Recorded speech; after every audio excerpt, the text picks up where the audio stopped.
Good morning, everyone.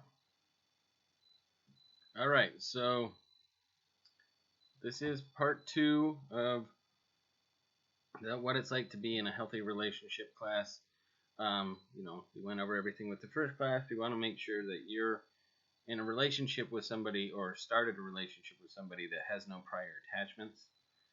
That, even though sometimes we really feel that someone is the person for you, that you branch out and you realize there's more to the world, and then you find somebody and you're like, good, this is what I was waiting for. This, and you'll know it in your heart when you feel it. But now, say you get to that and you start a relationship. Well, what you want to do is start to assess at some point, is this a healthy relationship? And you're assessing this, or you're really figuring this out for both you and the other person. Mostly you, in that you'll know you better than you know them, which is always the case. I mean, even to this day, Melanie surprises me. I'm like, hey, thought I knew different, but apparently not, which is fine. So what we're going to go over now is what makes a relationship healthy. So these are signs that you're in a healthy relationship. And, that's kind of where we want to go with this, is, making sure that you can see these signs. And, you can agree with this, disagree with it, add to it, subtract from it. I prefer adding to it because I don't think everything in here is wrong. I think they're kind of basic signs, but at the same time, they're important signs. So if you have or want a romantic relationship, you probably want a healthy one. Correct? I think so. But what's that exactly? What is a healthy relationship? It depends. Relationships don't look the same for everyone since people have different needs. It's true. Your specific needs around communication, affection, space, shared hobbies or values, and so on may change throughout life. So these things aren't always stagnant. You could be with somebody, say, who is very religious, and then eventually they say, I don't really like going to church or religion anymore, or this is my political affiliation, and this is what I'm going to do, and then they don't anymore. I've been in things where I was like, even in school, you don't know, like, it changes. You're like, this is my focus. This is what I'm going to do. All that changes. So a relationship that works in your 20s may be nothing like a relationship that you want in your 30s, even 40s, 50s. Don't ever think you're also trapped in a relationship. So, people move on at late stages of life. My parents got divorced, in their late 30s. Was it? I think so. No, I okay, anyway. Now, maybe mid-30s. But it doesn't matter. In short, a healthy relationship is a broad term that makes a relationship thrive depend on the needs of the people in it. And again, these are two people that have decided together, that are voluntary, informed, and both have consent. So voluntary, informed consent, it's an important thing. The relationship's voluntary, it's informed, you tell each other everything, you tell the truth, and it's consensual between the both of you. But a few key signs do stand out in flourishing relationships, and flourishing just relationships that blossom and go on for a long time, and the people you can see them and they just always seem happy. And that's what you want. So what it looks like. One thing that healthy relationships largely share is adaptability. A therapist in Berkeley, California. Shout out to Berkeley. Let's go, Cal. They adapt to circumstances and the fact we're always changing and going through different phases in life. So, adapting. everybody goes through phases. We have midlife crisis. We have death in life, and sometimes it's very sad and hard to get over. There's lots of different things that go on, but we need to learn to adapt to each thing. If you really love somebody or care about somebody more than even yourself, it feels like you'll know how to adapt. Oh, you'll want to figure out how to. And so here, look at some of the hallmarks of healthy relationships. Big one, and this is the main one, it always usually comes up first, is open communication. So partners in healthy relationships typically talk about the things going on in their life, successes, failures, and everything in between. You should be comfortable talking about any issues that come up from things that happen in everyday life, such as work or friend stress, to more serious issues such as mental health symptoms or financial concerns. Even if they have a different opinion, they listen without judgment.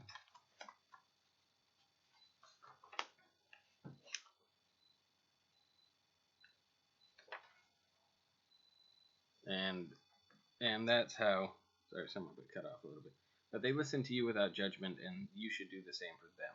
Reciprocate. They should listen to you without judgment. Secondly is trust, very important. I do know the one thing in relationship is sometimes when trust is broken, in terms of cheating or things like that, that's why it's very important that you start out in a relationship where there's no third person, to where you can break trust, because just from the beginning that could be a breach of trust. So once you're in this relationship, you want to make sure that trust is there. So trust involves honesty and integrity. You don't keep secrets from each other. When you're apart, you don't worry about them pursuing other people. But trust goes beyond believing they don't cheat or lie to you. It also means you feel safe and comfortable with them, and they know that you won't hurt. They won't hurt you physically or emotionally. They have your best interest in mind, but also respect you enough to encourage you to make your own choices. Part of it is that jealousy thing that people go through in relationships. When they're out and doing something, don't think, oh, they're cheating, or they're looking at somebody else. No, you have to trust them. Or if they go out there and they stay out late, I've done it before, gone out and stayed out late with my friends, and it's nice to have somebody that doesn't call you constantly like, where are you? What's happening? It's like, I got caught up in conversation. Trust me. I'll get through this. I hope you trust me. So it's an important thing to have that trust. And, both ways. If they trust you, and even if they don't, even if you both have a hard time with it, let it develop. Say, okay, I'm going to trust you. I'm going to trust you. When they get back, they do everything. Really take that trust seriously. Say, you're right. Glad to know that this is going to work out well. Next is a sense of yourself as a separate person. So you're not always in just this relationship all the time. You are, but once you're out and about, you have friends and things like that. So who are you outside of the relationship, or when you're not with this other person? So healthy relationships are best described as interdependent between two people. Interdependence means you rely on each other for mutual support, but still maintain your identity as a unique individual. Because you are. You are not them, they are not you. You're a team. But so in other words, your relationship is balanced. You have their approval and love, but your self-esteem doesn't depend on them. Although you're there for each other, you don't depend on each other to get all your needs met. So, there are times that people are going to say, I don't know how to help you with this. And that's why it's important to have other friendships. And really know yourself. And don't burden the person too much. So you still have friends and connections outside the relationship, and spend time pursuing your own interests and hobbies. Stay being you. Just because you're in a relationship, even if your partner doesn't like your hobbies, maybe, don't do the hobbies around them, depending on what it is. Say it's playing metal music in the house, and they're like, no, I don't like this hobby. Say, well, then, I'll take it outside then. but I like it, and I'm going to do it. It's my hobby.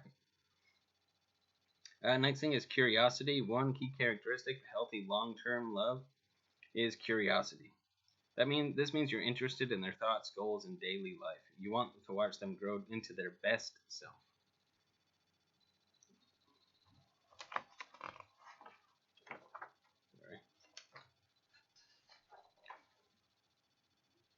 So curiosity also means you're willing to consider to talk over changes to your relationship structure if aspects of your existing relationship become less fulfilling.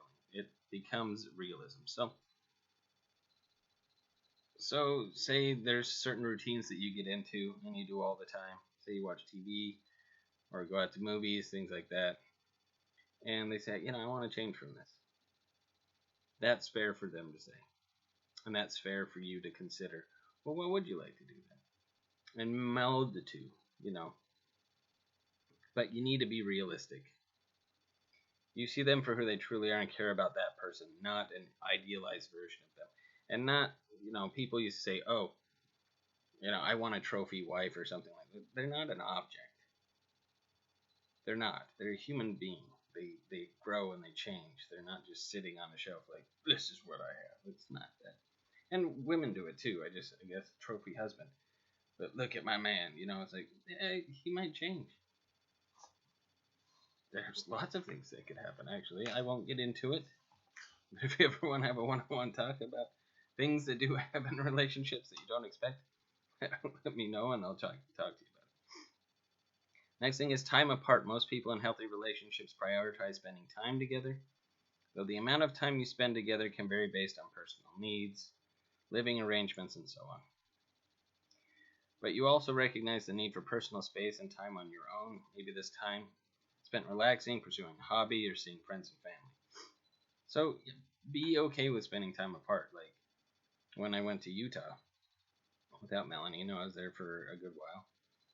And it was nice just to be around family. But, I called her every night on the phone just to say, hey, I had a good day. How was your day? But it's good to spend time apart. Okay, this next part. Oh, give me one moment. Okay, my apologies. But anyway, this next part is, I think, very important. It's playfulness and lightheartedness. This is my favorite part of any relationship, really, but especially when you're in love with somebody. So it's important to make time for fun and spontaneity when the mood is right. If you can joke and laugh together, that's a good sign. It's the best. If you ask me, when you can make somebody really laugh, and especially somebody you love, it's the best. Because they're there and they're happy. Sometimes life challenges or distresses might affect one or both of you. This can temporarily change the tone of your relationship and make it hard to relate to each other in your usual ways. But being able to share lighter moments that help relieve tension, even briefly, strengthens your relationship even in tough times. It was fun. I went to the store. Oh, sorry. Wow, okay. So now we're getting serious. So, if neither of you have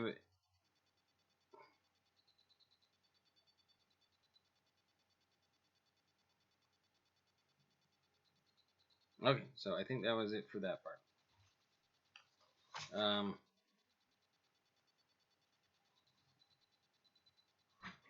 Nope, one sec. Okay, so the next part, and we'll go over this a little bit more quickly because it's kind of personal. So, but it's on physical intimacy, which I do think is very important. So, that's touching one another, kissing, hugging, things like that, even more. But intimacy often refers to sex, but not always. Not everyone enjoys or wants sex. It's true. Your relationship can still be healthy without it, as long as you're both on the same page about getting your own needs met. So, if neither of you have an interest in sex, which most people do, and that's why they're part of a relationship, but sometimes with time that doesn't happen as much. It's just the truth. But physical intimacy is still important, and it might involve kissing, hugging, cuddling, and sleeping together. Whatever type of intimacy you share, physically connecting and bonding is important. And if you both enjoy sex, your physical relationship is most likely healthy when everything about sex feels comfortable. So initiating, talking about sex, can handle rejection. So if somebody says, not in the mood, like just seriously, I'm not, and say, okay. Can discuss your desires, feel safe expressing your interest in more or less sex, depending on the person. So healthy intimacy also involves respecting sexual boundaries. This includes, and these are important, no pressuring partners about sex or specific sex acts when they say no. No means no even in a relationship. Because you're in a relationship, that should not be expected. That no means no. That's still a form of violence and domestic violence, and so it means no. And another boundary is sharing information about other partners. If people don't feel comfortable doing that, they don't need to do that. And also discussing sexual risk factors. I'm not exactly sure what that means. Well, maybe it means I want you to get tested, or I don't know. Okay, and the last one is teamwork. So a strong relationship can be considered a team. You work together and support each other even when you don't see eye to eye on something or have goals that aren't exactly the same. In short, you have each other's back. You can turn to them when you're struggling, and you're always willing to offer support when they need you.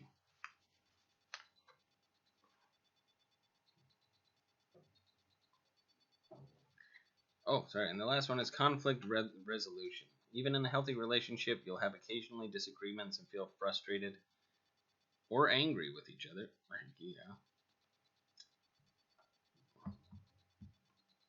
From time to time. That's completely normal. It doesn't mean your relationship is unhealthy. So again, arguing is okay. You're going to argue. If you don't argue, that's a problem. So it's fine to argue. But what matters is how you address the conflict. If you can talk about your differences politely, honestly, and with respect, you're on the right track. Partners who address conflict without judgment or contempt can often find a compromise or solution. So, actually, there's going to be a part 3, but it won't happen until after break. So, that's it for now. Thank you for listening. But these are the signs you want to look for a healthy relationship. The next part we're going to go over are relationship red flags. So that's when these things, if you feel like something's going wrong, there's going to be some red flags that come up. Some things that are signs that show you, like, this is not a good relationship right now. And what do I do about it? So, until next time, thank you for joining class. And I hope you have a wonderful vacation and a very happy holiday. I hope you're with family or in a small setting, but even if it's not, just be safe and enjoy yourself. But we still have another class for today, but I'm wishing this for you all day today, because I know people are probably getting ready to get stuff done and all that fun stuff. I know I am. So, bye. I'll talk to you later on.